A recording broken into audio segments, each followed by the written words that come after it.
La loca de la casa, parte 18. Cuando empecé a idear este libro, pensaba que iba a ser una especie de ensayo sobre la literatura, sobre la narrativa, sobre el oficio del novelista. Proyectaba redactar, en fin, una más de esas numerosas obras tautológicas que consisten en escribir sobre la escritura. Luego, como los libros tienen cada uno su propia vida, sus necesidades y sus caprichos, la cosa se fue convirtiendo en algo distinto, o más bien se añadió otro tema al proyecto original. No solo iba a tratar de la literatura, sino también de la imaginación. Y de hecho, esta segunda rama se hizo tan poderosa que, de repente, se apoderó del título del libro. La génesis del título de una obra es un proceso de lo más enigmático. Si todo marcha bien, el título aparece un día a medio camino del desarrollo del texto. Se manifiesta de golpe dentro de tu cabeza, deslumbrante, como la lengua de fuego del Espíritu Santo, y te aclara e ilumina lo que estás haciendo. Te dice cosas sobre tu libro que antes ignorabas. Yo me enteré de que estaba escribiendo sobre la imaginación cuando cayó sobre mí la frase de Santa Teresa. Pero las cosas no terminaron ahí. Seguí con mi camino de palabras, con esa larga andadura que es la construcción de un texto. Y un día, hace relativamente poco, advertí que no solo estaba escribiendo sobre la literatura y sobre la imaginación, sino que este libro también trata otro tema fundamental, la locura. Claro, me dije cuando me di cuenta. Era algo evidente. Tenía que haber estado más atenta. Tenía que haber escuchado todas las enseñanzas que se derivaban del título, la loca de la casa. No es una frase casual y, sobre todo, no es una frase banal. Sin duda, la imaginación está estrechamente emparentada con lo que llamamos locura, y ambas cosas con la creatividad de cualquier tipo. Y ahora voy a proponer una teoría alucinada. Supongamos que la locura es el estado primigenio del ser humano. Supongamos que Adán y Eva vivían en la locura, que es la libertad y la creatividad total, la exuberancia imaginativa, la plasticidad. La inmortalidad porque carece de límites. Lo que perdimos al perder el paraíso fue la capacidad de contemplar esa enormidad sin destruirnos. Si desde las estrellas ahora llegara el ángel imponente y descendiera hasta aquí, los golpes de mi corazón me abatirían. Decía Rilke que sabía que los humanos estamos incapacitados para mirar la belleza, lo absoluto, cara a cara. El castigo divino fue caer en el encierro de nuestro propio yo, en la racionalidad manejable, pero empobrecida y efímera.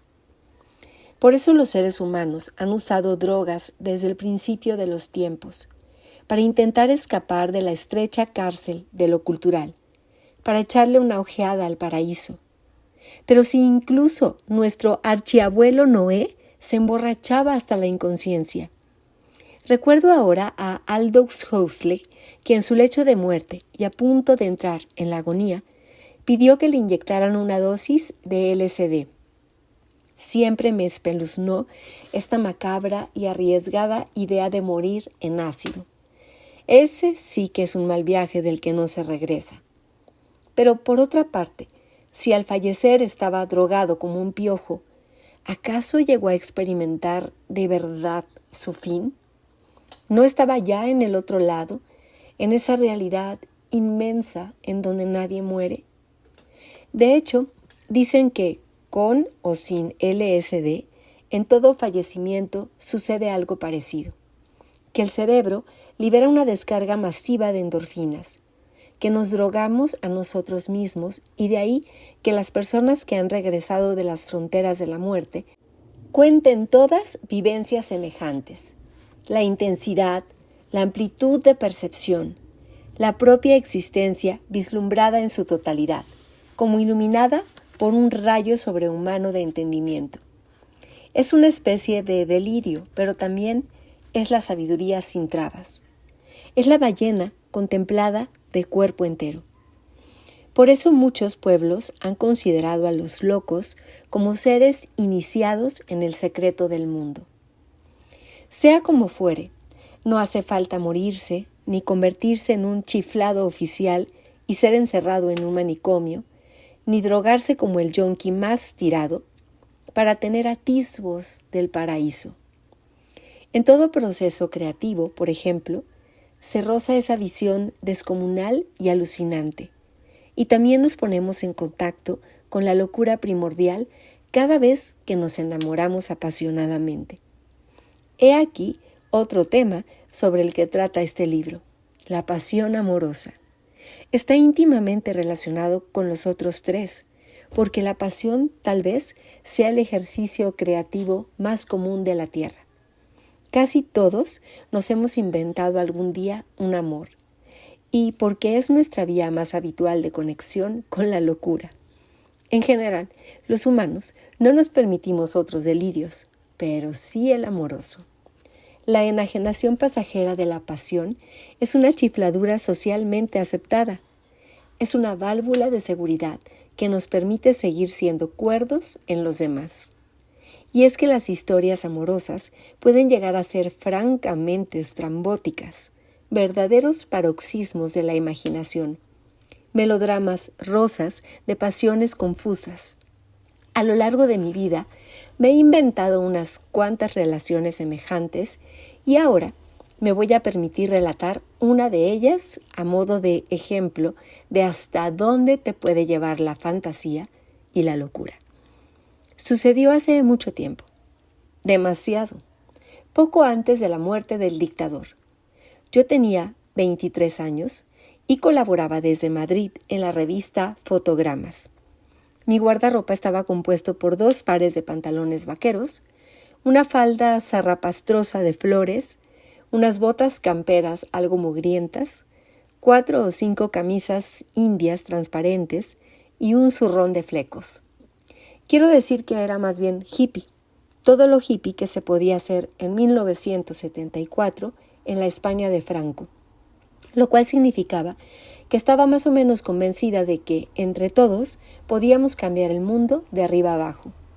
Había que tomar drogas psicodélicas para romper la visión burguesa y convencional de la realidad. Había que inventar nuevas formas de amarse y de relacionarse, más libres y sinceras. Había que vivir ligero de equipaje, con pocas posesiones materiales, sin atarse al dinero. Aquel mes de julio de 1974 fue especialmente caluroso, con un sol sahariano que te derretía el cuero cabelludo. Por las noches el cuerpo se recobraba de la tortura diurna y empezaba a irradiar hambre de vida. Las noches del verano de 1974, con Franco ya muy viejo, estaban cargadas de electricidad y de promesas. Una de esas noches salí a cenar con mi amiga Pilar Miró, con su novio de entonces, un realizador extranjero que estaba rodando una película en España, y con M, el protagonista del film, un actor europeo muy famoso que había triunfado en Hollywood. M tenía 32 años, no era demasiado alto, tal vez 1,75 m, pero era uno de los hombres más guapos que jamás había visto. Sus ojos eran tan azules y abrasadores como la llama de un soplete. Sus pómulos eran altos y marcados, su constitución atlética, su pecho un tenso cojín de caucho. Lo advertí al apoyar la mano ligeramente sobre él cuando le di los besos de bienvenida. Esos deliciosos pectorales sólidos y elásticos. Además era tímido, callado, melancólico, o eso me explicó Pilar cuando telefoneó para preguntarme si quería cenar con ellos. El pobre M está muy triste y muy solo. Como sabes, acaba de separarse de su mujer y con todo lo guapo que es incapaz de ligar. Es un tipo muy reservado, pero encantador.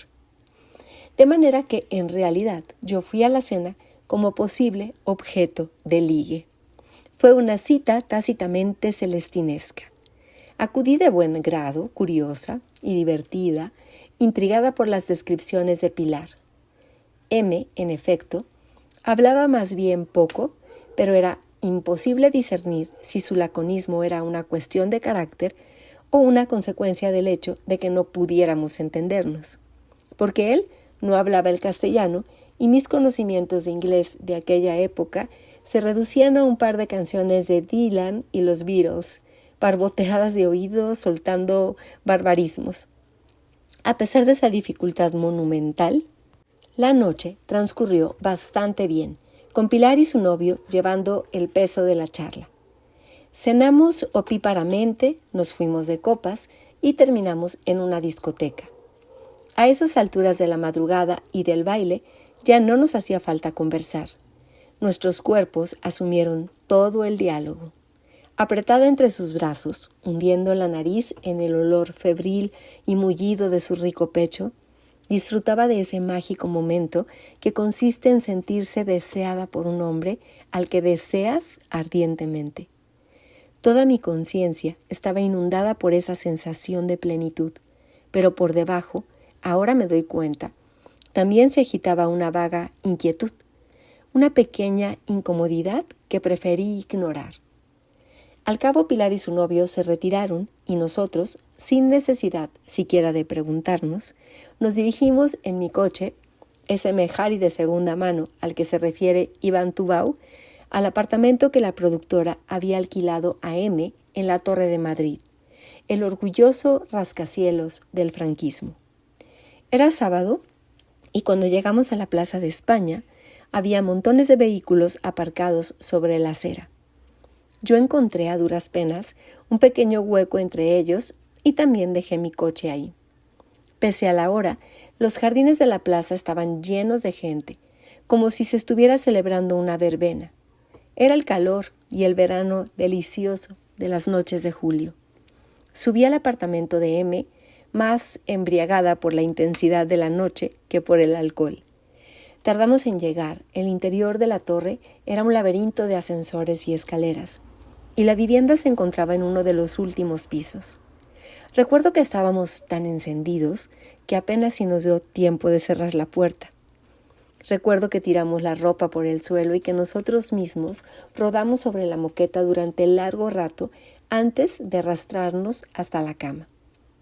Recuerdo que, como a menudo sucede en los primeros encuentros, sobre todo cuando hay mucho deseo, cuando se es tímido, cuando se es joven y cuando no existe demasiada comunicación, el acto sexual estuvo lleno de torpezas, de codos que se clavaban y piernas que no se colocaban en el lugar adecuado. Su cuerpo era un banquete, pero me parece que la cosa no nos salió demasiado bien. Después, M se quedó adormilado, mientras al otro lado de las ventanas amanecía. Tumbada a su lado, sudorosa e incómoda, apresada por un brazo de M que me aplastaba el cuello, yo contemplaba cómo la habitación se iba inundando de una luz lechosa, y en la desnudez de esa claridad tan desabrida, en el frenesí obsesivo de los insomnios, empecé a sentirme francamente mal. Has jugado el papel más convencional, más burgués del mundo, me dije, la tonta que liga con el famoso. Pero si ni siquiera podíamos entendernos, ¿qué diantres le podría haber gustado de mí? Y es que por entonces, como les sucede a tantos jóvenes, yo era una persona muy insegura sobre mi físico y creía que mi único atractivo estaba en mis palabras. Pero, si no nos habíamos hablado, ¿por qué había ligado conmigo? ¿Por qué? Porque estaba previsto, me contesté. Porque yo era esa chica, cualquier chica que les meten a estos figurones en la cama. M no era un hombre reservado y un gran tímido, sino un machista desconsiderado y un cretino. Empecé a sentirme tan estúpida que me hubiera dado cabezazos contra las paredes. En vez de aporrearme, decidí escapar. Me contorsioné como un fenómeno de circo y conseguí salir de debajo del pesado abrazo de M, sin que se despertara. Descalza y sigilosa, recogí la ropa del suelo y me vestí con rapidez. 2 minutos más tarde cerraba la puerta del apartamento tras de mí. Estaba cansada y aturdida, con la boca pastosa y el ánimo por los suelos. Descendí por los diversos ascensores como un autómata y al llegar al portal el día me golpeó con todo su esplendor. Eran las 10:00 de la mañana y el sol horadaba el pavimento. Frente a mí, encima de la isla central de la Plaza de España, mi Mejari rojo era un alarido de ilegalidad. No quedaba ningún otro vehículo sobre la acera, solo mi pequeño cacharro, destartalado y sospechosamente contracultural, con la lona del techo polvorienta y rasgada. Alrededor del Mejari, un enjambre de grises, los temibles policías franquistas, husmeaban y libaban como abejorros. Primero creí que era un espejismo, un delirio inducido por el sol cegador. Luego tuve que admitir que era real. Me fallaron las rodillas. Siempre te temblaban las rodillas delante de los grises en el franquismo. Hice rápidas cábalas, intentando encontrarle alguna salida a la situación. Más tarde comprendí que tendría que haberme marchado de puntillas y luego haber denunciado la desaparición del coche como si me lo hubieran robado. Pero estaba sin dormir, las sienes me explotaban, me sentía mareada y el cerebro me funcionaba al ralentí, de manera que tomé la decisión de acercarme y resultó fatal. En cuanto que les saludé y observé cómo me miraban los policías, empecé a intuir que me había equivocado. No había tenido en cuenta mi aspecto, que en el mejor de los casos era sospechoso porque en el franquismo todo era sospechoso, como mis vaqueros raídos, la camisa india semitransparente sin nada por debajo, el pelo frito de permanente afro y que ahora además ofrecía ese inequívoco toque macilento de las noches de farra, con los cabellos como alambres y restos de maquillaje ensuciando la cara. Mis aturdidos balbuceos tampoco mejoraron la impresión que les produje. Aparqué aquí anoche, estaba lleno de coches, no me di cuenta de que estaba prohibido. Tomamos una copa, me fui a dormir a casa de una amiga. Los grises tenían la expresión tan gris como sus uniformes. Desde que una bomba de ETA había reventado medio año antes a Carrero Blanco, las fuerzas de seguridad estaban especialmente paranoicas. «Documentación», gruñeron. Metí la mano en el zurrón de flecos y pese al creciente calor de la mañana, un dedo de hielo comenzó a descender por mi espina dorsal. No encontré ni la cartera ni las llaves. Recordé que cuando entré en el apartamento de M unas horas antes, llevaba las llaves en la mano y debí de perderlas en el frenesí y la urgencia de la carne. En cuanto a la cartera, también había tirado el bolso sobre la moqueta de cualquier manera. Antes de salir lo recogí del suelo. Y como el zurrón carecía de cierre, seguramente la pesada cartera, llena de monedas, había rodado fuera. Al irme del apartamento, entre el sigilio, la furia, el atolondramiento y la penumbra de las persianas corridas, no me había dado cuenta de que faltara nada. Pues es que ahora no encuentro el billetero y las llaves tampoco. Acabo de visitar a un amigo aquí en la Torre de Madrid y seguro que me lo he dejado. Puedo cruzar y subir a buscarlo. Carraspié con la garganta seca.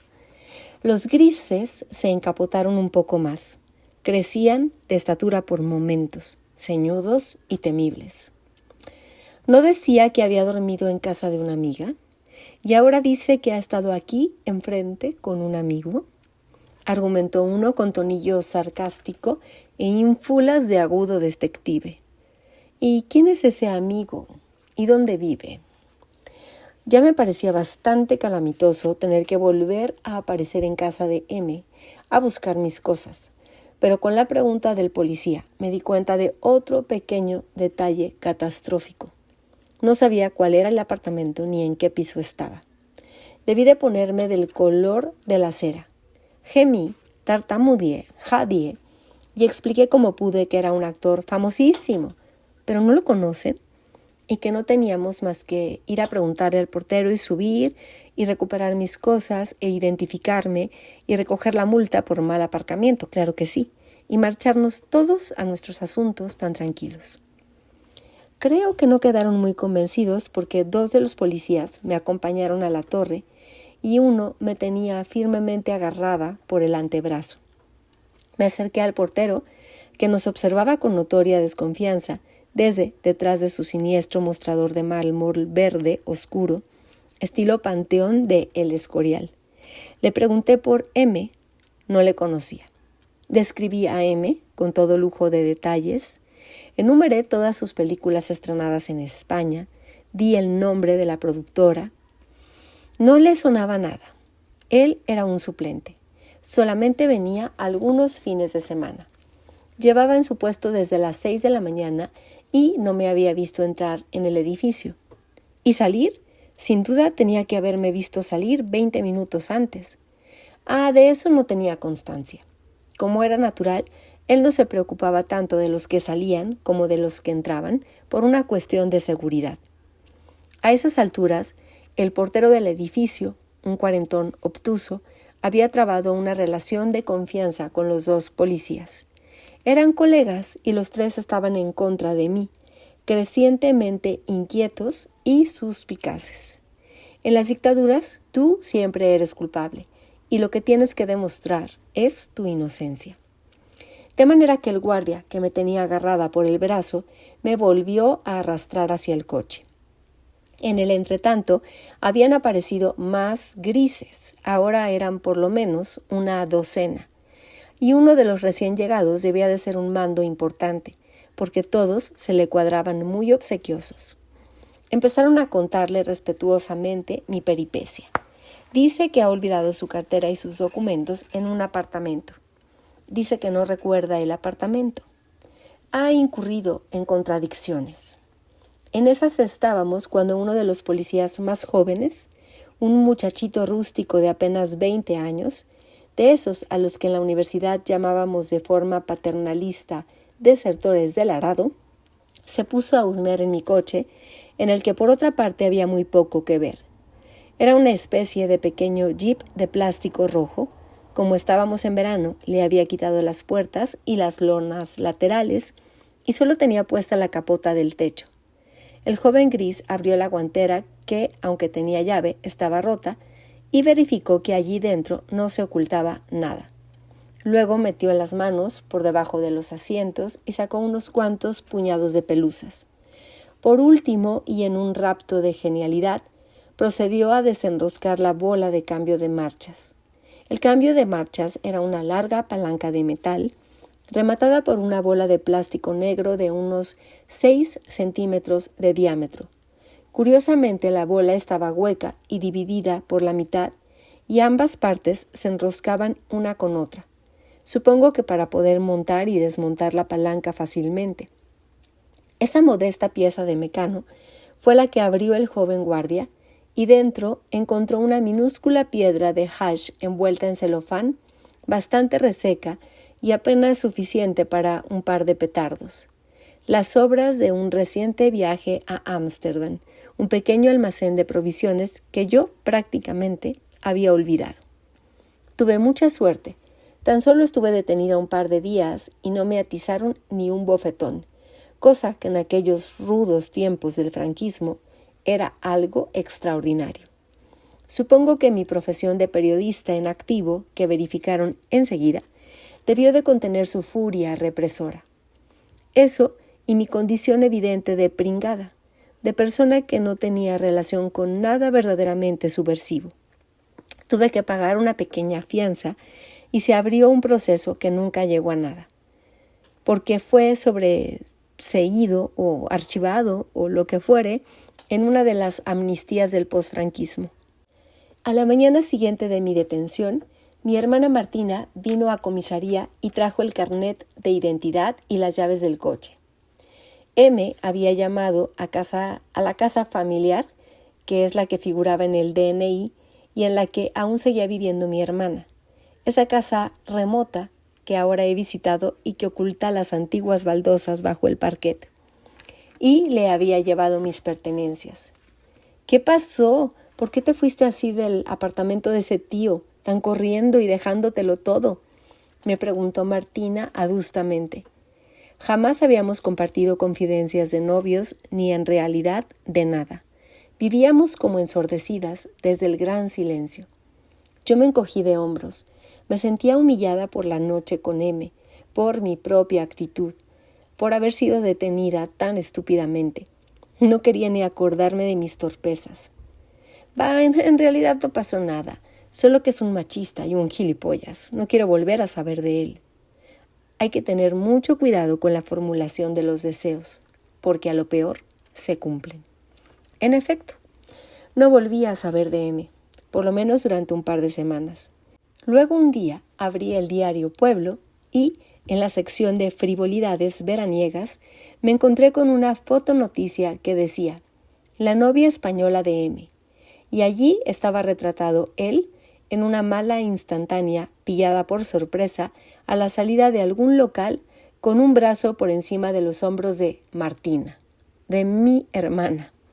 Aquel día me fui a comer a casa de mis padres, pero Martina no estaba.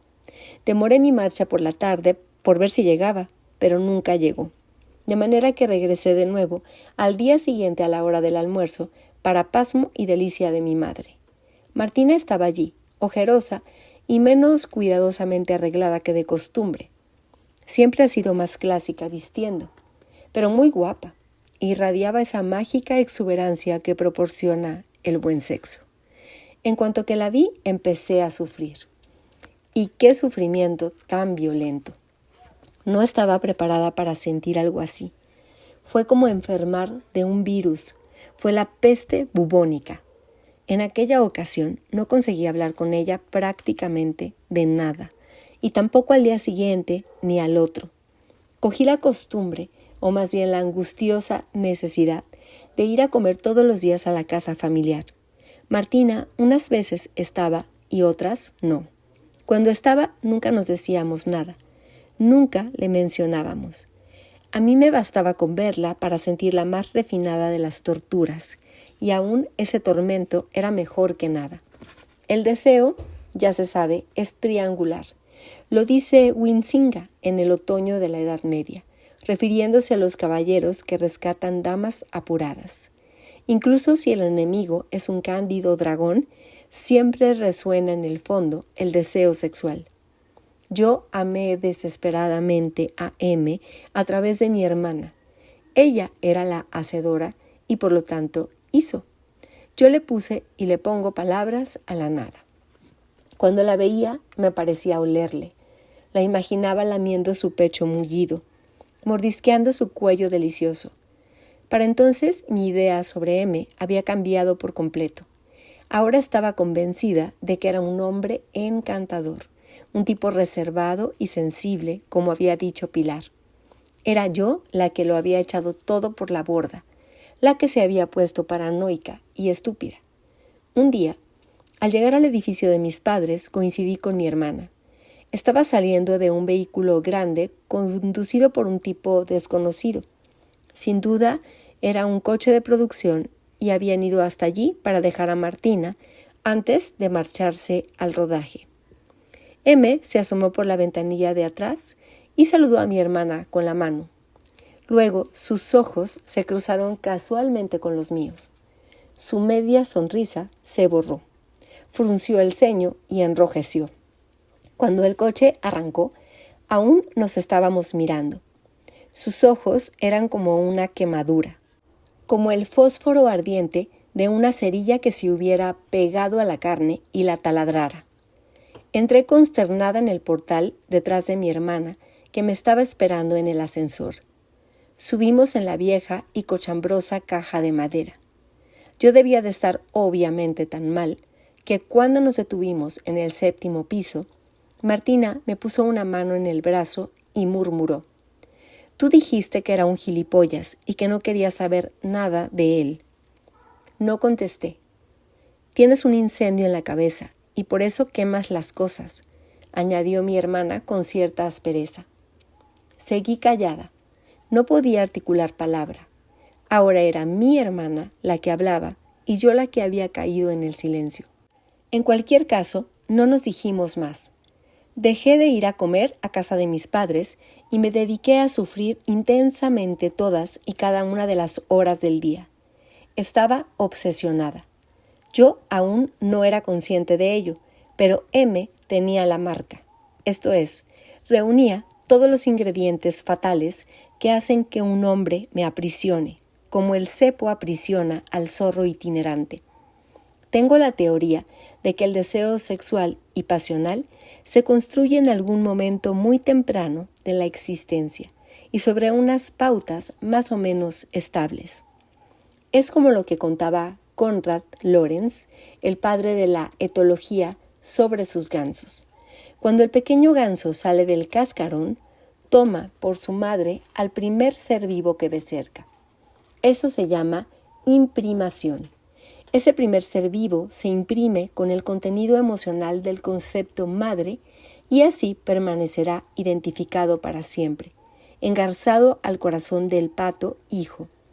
Lorenz se aprovechaba de esta circunstancia para que camadas enteras de minúsculos patos le siguieran por todas partes, tránsidos de amor filial por él. Pues bien, yo creo que en el deseo y la pasión sucede algo semejante. En algún instante remoto de nuestra conciencia se produce la imprimación del objeto amoroso, con características a veces físicas, a veces psíquicas, a veces de ambas clases. Te gustan gordos, te gustan flacos, de tu propio sexo o del sexo contrario. Cada cual tiene un diseño secreto del amor, una fórmula enganchada al corazón. Son cosas sutiles, por lo general. Resulta dificilísimo reconocer la pauta, porque tus amores pueden ser aparentemente muy distintos. Yo empecé a descubrir mi fórmula hará unos 10 años. Ahora ya sé cómo funciona. Les veo la marca y me disparo. Los hombres que me gustan, o por mejor decir, los hombres que me pierden, reúnen todos ellos, que yo sepa, 3 condiciones concretas. En primer lugar, son guapos. Me avergüenza reconocerlo, pero es así. Segundo, son inteligentes. Si el más guapo del mundo dice una necedad, se convierte en un pedazo de carne sin sustancia. Y ahora viene el ingrediente fundamental, el tercer elemento que cierra el ciclo de la seducción, como quien cierra un candado. Son individuos con una patología emocional que les impide mostrar sus sentimientos. Esto es, son los tipos duros, fríos, reservados, ariscos, en quienes creo adivinar un interior de formidable ternura que no consigue encontrar la vía de salida. Yo siempre sueño con rescatarlos de ellos mismos, con liberar ese torrente de afecto clausurado. Pero eso nunca se logra. Y lo que es aún peor, sospecho que si algún día uno de esos chicos duros llegara a transmutarse en un individuo afable y cariñoso, lo más probable es que dejara de gustarme. La marca es así, una tirana. Para mi desgracia, y aunque yo no lo supiera por entonces, M poseía la marca. Era guapo, parecía inteligente, al menos no decía tonterías, y el que no nos entendiéramos ayudaba bastante. Y sin duda, era un tipo emocionalmente acorazado. Caí presa de él, o de la imagen de él, o del invento que yo me había hecho sobre él, como la mosca que se queda pegada en un merengue. Durante 2 o 3 meses su ausencia me obsesionó. No podía escribir, no podía leer, solo pensaba en él y en que lo había perdido. No fue un dolor amoroso, fue una enfermedad. Evité a Martina durante el resto del año. No volvimos a vernos hasta Navidades. Luego me enteré de que mi hermana había estado con M. Supongo que felizmente nunca lo hemos hablado. He aquí otro silencio. Hasta que él acabó el rodaje y se marchó a su país. Entonces se separaron con toda tranquilidad y cada cual siguió con su vida. Martina se dedicó a cimentar su carrera, echarse un novio, casarse, tener hijos, montar un hogar que siempre parece acogedor. Para eso es una hacedora. Que yo sepa, nunca se volvieron a encontrar. pero la verdad es que no sé nada. Me fui recuperando poco a poco como quien se recupera de una amputación. Durante un par de años ni siquiera me atreví a ver sus películas. Pero luego, con el paso del tiempo, no solo se fue borrando el dolor, sino también la cicatriz, y empezó a costarme creer que hubiera perdido la cabeza por él. Si no le conocía, si era un perfecto extraño. Pasaron los años, tuve varios amores y diversas parejas, escribí algunos libros, dejé de ser hippie, cambié el cannabis por el vino blanco y mi guardarropa se hizo inconmensurablemente mayor. Y no solo el guardarropa, mi casa se llenó de infinidad de cosas innecesarias. Es una de las características de la edad. A medida que envejeces, tu casa se empieza a convertir en un cementerio de objetos inútiles.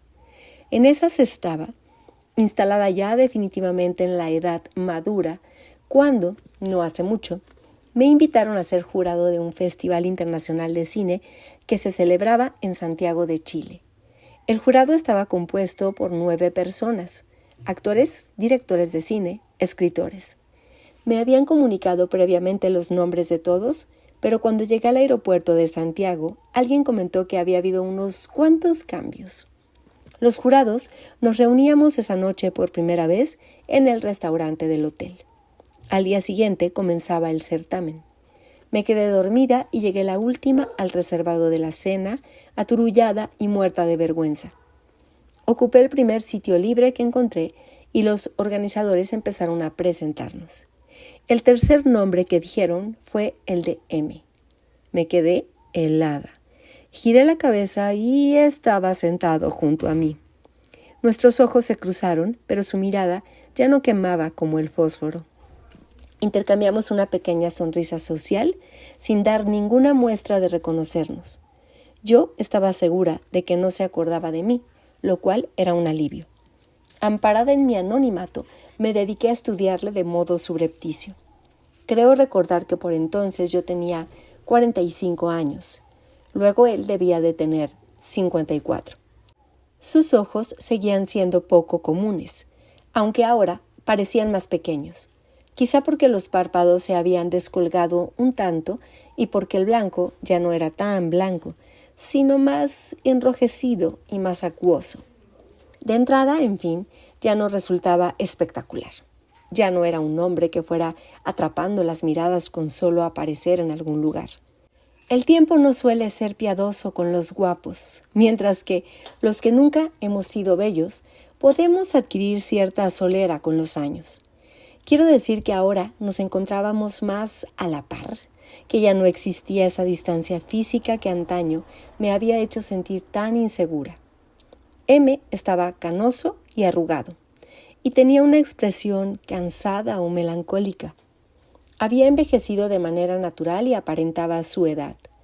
Era evidente que, a diferencia de otros divos de Hollywood, él no se había hecho ningún trabajo estético. Por otra parte, ya no era un divo de Hollywood. Había conseguido mantener una carrera bastante buena, pero mucho más modesta, de tipo europeo, de actor profesional y no de estrella. Había hecho películas y teatro, y en los últimos años había escrito un par de obras dramáticas que se habían representado en diversos países con razonable éxito. Yo había visto una de ellas en Madrid. No estaba mal. Pero lo más sorprendente de todo fue que hablamos. A esas alturas yo ya sabía inglés y no tuvimos ningún problema para entendernos. M se comportó con una extraordinaria cortesía. Me preguntó infinidad de cosas sobre mi vida y consiguió que pareciera que le interesaban las respuestas. Al final de la cena me embargaba esa aleteante excitación que una siente cuando acaba de conocer a alguien y le ha notado muy cerca y desea acercarse aún mucho más. O sea, me puse coqueta, que es un estado delicioso. Me gustaba su sobriedad, su amabilidad algo embarada y esa tristeza de fondo, tan hermética. Sin duda, M seguía teniendo la marca. Dicen que la felicidad no tiene historia, pero sí que la tiene. Lo que pasa es que cuando la cuentas suena ridícula. En los festivales de cine, en donde los jurados se ven forzados a convivir durante varios días, a menudo sucede que se crean dos grupos, a veces ásperamente enemistados. En nuestro caso también hubo algún que otro conato de enfrentamiento, pero, cosa extraordinaria, M y yo estábamos siempre de acuerdo. Formábamos un núcleo de una solidez inquebrantable al que se adherían pasajeramente unos u otros miembros del jurado. Y al final conseguimos que salieran premiadas nuestras películas, es decir, aquellas producciones por las que apostábamos. Nos reímos mucho, nos apoyamos mucho, alcanzamos una enorme complicidad, una extraña intimidad de equipo frente a los otros. Desayunábamos juntos, pasábamos la jornada entera juntos, cenábamos juntos, tomábamos copas juntos y nos separábamos durante apenas 6 horas de sueño por las noches. A medida que pasaban los días, nos agarrábamos más del brazo, nos tocábamos la mano, nos tocábamos la rodilla, nos tocábamos todo lo que podíamos, manteniendo la apariencia de un roce casual o de una demostración de puro afecto amistoso. Fueron unos días frenéticos. Al final, en la jornada de clausura, en nuestra última noche, los dos sabíamos lo que iba a suceder sin necesidad de decirnos nada. Esa es una de las pocas ventajas de la edad, que uno se ahorra mucha palabrería.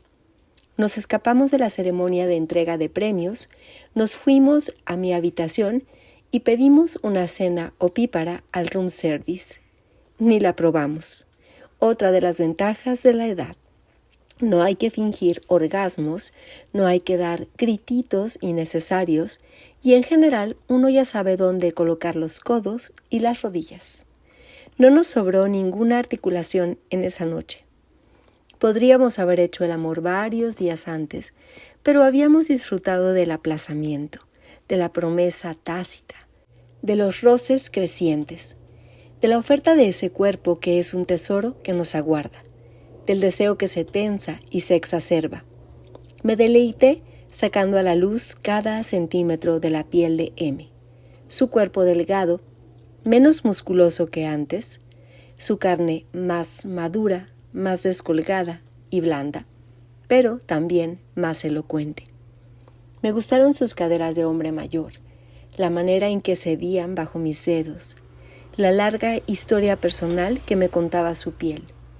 Hicimos el amor con fiereza y ansiedad adolescente, y luego con golosa lentitud de adultos, y después con una sensualidad obsesiva e intemporal. Raras veces he sentido tanto a un hombre. Fue un festín. Por la mañana, poco antes de despedirnos para tomar cada uno nuestro vuelo, enredados aún en la cama revuelta y muertos de sueño, a medias ahitos y a medias hambrientos, pasé el dedo por la enorme cicatriz que ahora rajaba el pecho de M de arriba a abajo, desde el hoyo del cuello hasta el estómago. Esto también sucede con la edad. Vas acumulando cicatrices, solo que algunas son visibles y otras no. ¿Y esto?, pregunté, sintiéndome un poco ridícula, porque habría tantas cosas para preguntarle. Un corazón de mala calidad, respondió él en tono ligero. Como Pilar Miró, recordé, también ella tenía un costurón semejante. Como Pilar Miró, se me escapó en voz alta. ¿Te acuerdas de ella? Pilar, sí, claro, una mujer estupenda. Me impresionó mucho que muriera tan joven. Nos veíamos en los festivales de cuando en cuando, contestó M. Y luego se incorporó sobre un codo y me miró ladeando un poco la cabeza. De modo que eras tú, dijo. Lo llevaba sospechando varios días, pero no estaba seguro. Creo que enrojecí. ¿Entonces te acordabas de mí?, le pregunté incrédula. Por supuesto, perfectamente. Te he recordado bastantes veces durante estos años. No está hablando de mí, pensé. Habla de mi hermana. Pero ella y yo no nos parecemos físicamente en absoluto. ¿Seguro que te acordabas de mí?, insistí, recalcando el pronombre. Se echó a reír. De ti, Rosa, de ti. ¿De quién sino? No le dije de quién. No nombré mi fantasma, pero debí enviarle un mensaje mental porque M me preguntó: ¿qué ha sido de tu hermana? Ah, está muy bien. Posee una empresa propia de informática, se casó, tiene 3 hijos. M sonrió. ¿Sigue fumando porros? Una especie de calambre me recorrió la mandíbula, haciéndome rechinar los dientes. No sabía qué decir y opté por una respuesta poco comprometedora. No, ya hace mucho que lo ha dejado. M suspiró. Sí, claro. A estas alturas ya todos hemos dejado casi todo. Ahora bien, que yo supiera, mi hermana, siempre tan ordenada, tan racional, tan hacedora y tan pulcra, nunca había fumado porros, de manera que M tenía que estar refiriéndose a mí. Pero, por otra parte, ¿acaso conocía o conozco yo, de verdad, a mi hermana? ¿Y si existe otra Martina que no tiene nada que ver con la que yo percibo? ¿Y si en su juventud se pasaba la vida colocada? ¿A quién se refería M en realidad? ¿En quién estaba pensando? ¿A quién estaba viendo cuando me miraba? No quise seguir preguntándome y desde luego no quise preguntarle nada a él. Los minutos pasaban, teníamos que irnos y los dos sabíamos que no íbamos a hacer nada para volver a vernos. Ambos teníamos pareja en nuestros respectivos países y en cualquier caso la historia había sido demasiado hermosa como para fastidiarla con la cotidianeidad, o con dudas de identidad, o con preguntas. Otra de las cosas que una aprende con la edad es a tomar las cosas como vienen, e incluso a dar las gracias.